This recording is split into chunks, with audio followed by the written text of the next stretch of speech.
This stove costs somewhere like $150,000, but I could be wrong. Cost on this one's approximately $100,000. This is a La Cornue 165 made in France. When you look at traditional French cooking, if you look at this, it's turned on to one heat, and the way that you regulate your heat is moving the pot in different areas. The hottest section is in the center, and the heat dissipates as you move your pot away from the center of the burner there. So this is a chrome-infused griddle. You cook right on the surface, and it will remain looking like that in the future as well. The oven there, you have all the controls here, control the top here.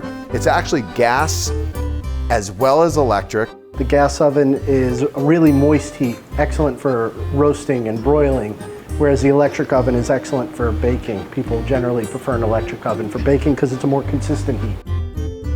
Designed to the needs of the individual who's ordering it.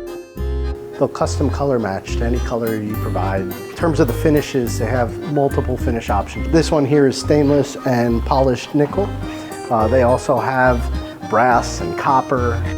People love it because the customization is unlimited, essentially allowing you to create whatever combination that suits. A big buzzword today is transitional. You could certainly blend it with modern styles and get that transitional look, but it definitely lends itself more to the traditional.